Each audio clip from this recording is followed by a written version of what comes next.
Hello everyone, it's Linda from Linda's Ease in Arlington Heights, Illinois, and we are going to do a little serging demo for you today. Before I introduce our guest speaker, Mary, who I know many of you know, she's a manager of our store and is very familiar with every serger on the market and what they will do.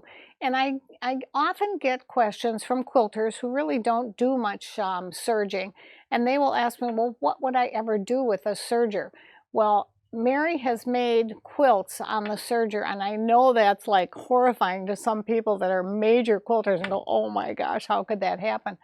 When you see some of the beautiful log cabin quilts that she's done on a serger, you'll just be amazed at how gorgeous they are. I don't think she's going to demonstrate that today, but I just wanted to give you a little touch of what sergers will do. The garment that I'm wearing, it's a version of the angel top that we have. It's just a wonderful pattern.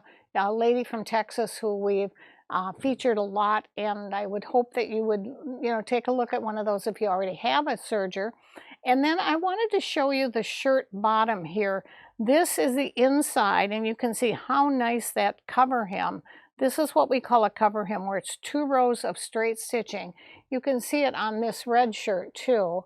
This shirt I actually made, and you can see the 2 rows of stitching there, and also on the sleeve. This is one I've worn over and over, and it really has been just such a, especially for me, I'm fairly short, so it's hard to get a t-shirt that really fits me right. So when I make one, I can make it exactly to my length, or even if you never even think about making a shirt and you're either taller or longer, you can add a panel, and that's what this shirt has. It's got an actual panel on the back, on the bottom, that's got that has been put on with a serger. Real easy to do.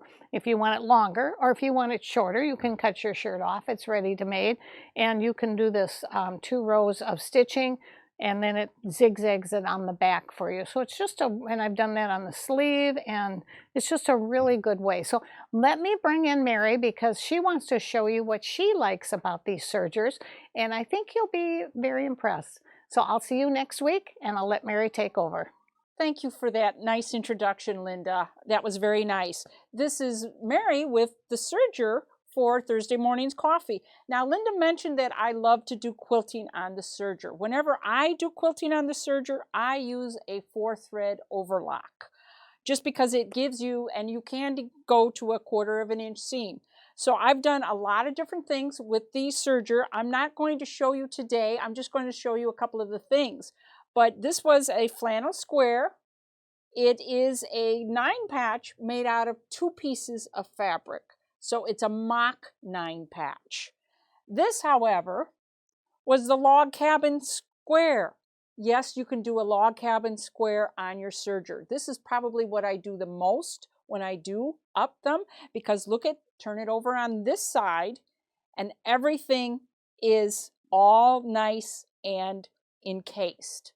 I've done a table runner or a tablecloth, call it what you will, not a table runner because it's too big for a table runner.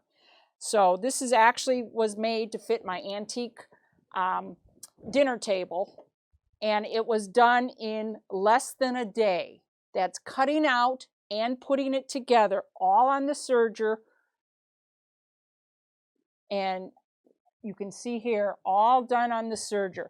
No need to do any further quilting, no need to do the binding and the batting. The binding over here was done on the serger, and then I fused it down actually. So that's one method of quilting as you go. I'd like to do a lot of table runners. This one was entirely on the serger using decorative threads. And this is just your 4-thread overlock. These are pinwheels. So it's a 3-dimensional quilt block put together. Here's your patch, here's your patch, here's your patch, here's your patch, and then put together, and then backing done all at once. And then when I finished it, I used a 4-thread variegated look for my binding. I don't like to always do binding, so this was one way to do binding. So that's quilting on the serger.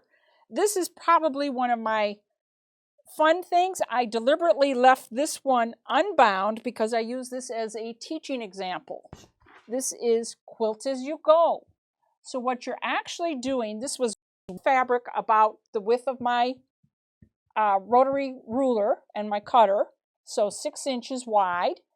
But then you serge it together, and there's a proper way to do it. It's 6 layers at a time when you get it together. But you can see here is, this would be one whole layer. Got a thread there. That's the hazard of not finishing it off, but then I couldn't show you how. So this would be one whole edge. That's 6 layers. That's 4 layers of cotton and 2 layers of batting. Your serger is able to handle that with a 4-thread overlock. So quick and easy. Eventually, when I no longer use this as a teaching sample, I'll do the binding in the traditional manner. But this makes a very nice wall hanging or lap quilt. So that is serging with the quilter, with the serger. But this is what I wanted to talk to you today about. Linda did a very nice introduction on the cover hem. Your sergers, not all of them, but a good portion of them, you can get what is called the cover hem stitch. That is your t-shirt stitch or your finishing stitch like Linda showed you on the bottom of her t-shirts. Bernina has a new foot out for the cover hem feet. Now, it comes with, the serger comes with the standard foot and the specialty cover hem foot. The standard foot can do both your 4-thread overlock and your cover hem. The extra foot here is the same length, but it's narrow. It can only do the cover hem. So this one you can kind of see where you're going a little bit easier than you can when you're using this one. But what they've come out with is a new foot. It is called the compensating, let me get the right name here, the compensating cover stitch foot. So it's only for cover stitching. And what happens is, if you look at this one, this is solid here. Here we have, I don't know, Nick, how close you can focus. You can see that I'm moving this side and this side, which are called the left and right side, if I would turn it over. These actually fluctuate in the positioning. Plus, it has a little raised bar so that if you have your fabric butts up against that little lip and helps keep it straight. It's also height compensating, and we're going to use that, and I'll show you, because I also have a trick I want to show you on how to end a cover stitch so that you don't have to rethread your machine each time, and it's really cool. So we're going to use the height compensating cover stitch foot, which I've got on here, and I'm going to show you 1 or 2 tricks. What I use my cover stitch for is, because I'm more on home deck sewing than I am on clothing sewing. So this is a cover hem stitch right here. And what I've done is I put decorative thread in my cover looper, okay? Your chain and cover looper, they call it. And I put decorative thicker thread. This would have been a 30 weight or a pearl crown thread in my cover hem looper. Then I had matching needle thread in my center and my right. So this is a cover hem left narrow stitch. I can't show you because I covered it up so that I could make a notebook keeper. But I am going to show you on the compensating foot how we can stitch upside down to get this effect and go up and off a heavy foam and onto there. So I'm going to show you a trick there on how we can do that without making a whole bunch of little kite tails. So we're going to demonstrate that foot. So what that foot does, I'm all set up now for a cover hem. I've got a cover hem wide here because I generally like, I did narrow here, but I generally like the width of the wide. I've got variegated threads in my I'm making my own variegated look, I should say, in my left needle, my right needle, and my upper looper. I want to show you how this compensating foot goes over seams, and you can do such a nice job stitching on it. We're going to line up against, see how it goes up and down? He's got the camera right here. Yeah, it's hard working with these. I'll take the tweezers. How's that? This one goes up and down, and so does this. So I can line up this edge, the fold of the fabric, and get really close to the edge. Or I can reverse it and do the same on this side, on this foot, because I've got, hey, guess what? I've got a full hand spread here for making this. I love the wide space here. So we're going to fold that back. I'm just finger folding to show I'm not really measuring right now. If this was an actual t-shirt, I would measure. I'm putting this up against here. You can kind of see it right there. And when we get to the seam, watch how nice this is going to go over the seam. Here is my tails. I'm starting on a cover hem. You always, always, always start and finish on fabric. So we're going to go, and I'm sewing slow. I'm going to cut these off just to get them out of the way. Keep in mind, this is not a real t-shirt. I'm just demonstrating on knit what it would be. I can see I'm up where that compensating foot is, the ledge. Here's my seam. That's a pretty bulky seam. And I'm just going to go up and over, and it doesn't struggle. Fold this under.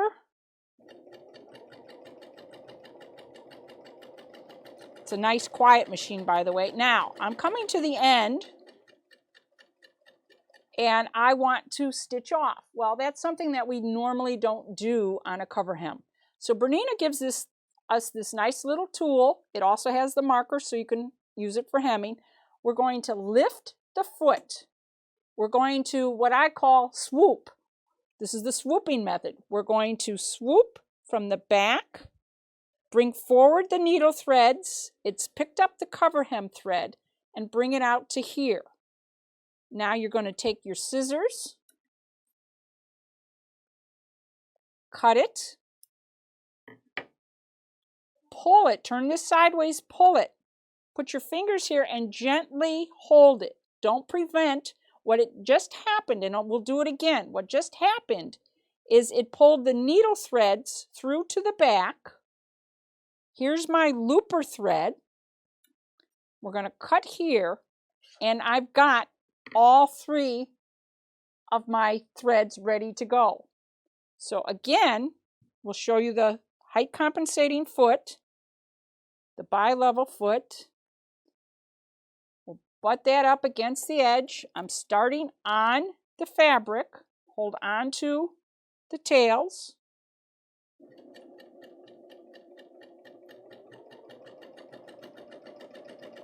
We're going to come down to the seam, and you can see that's a pretty thick seam.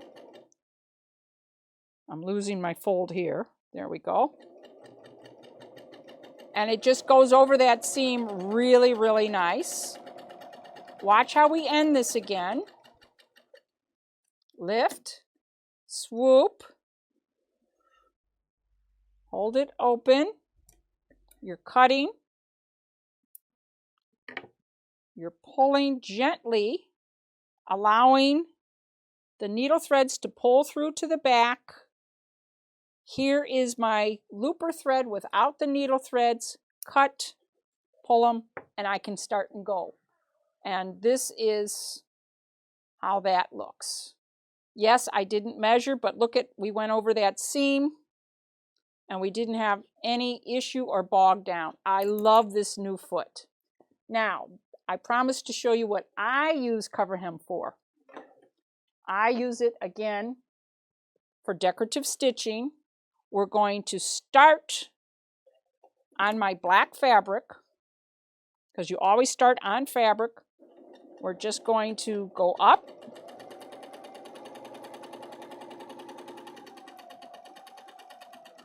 We're going to come down. We're going to do that swoop again.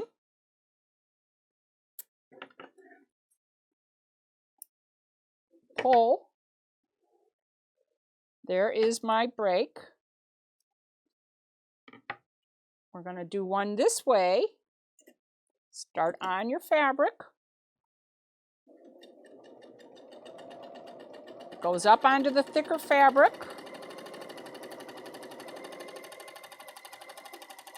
See here, I've got all this space. I'm not trying to, and I've got 4 different sergers, and they all do cover hem.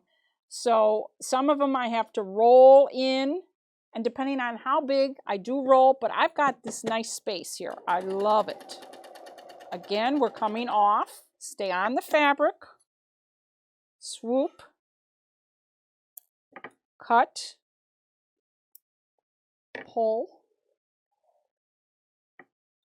There is my threads, and I'm going to do one more this way because sometimes I like to get the railroad tracks in. So we're going to start there.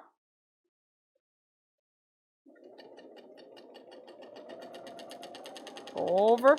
What I'm doing is I'm making my own fabric design. Here we come off of the foam. This is actually soft and stable. It stitches up very, very nice.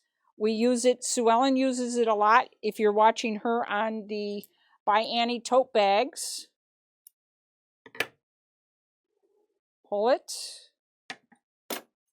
And every time you do pull it, it takes, except I didn't on here, then I have to pull it through and feed it.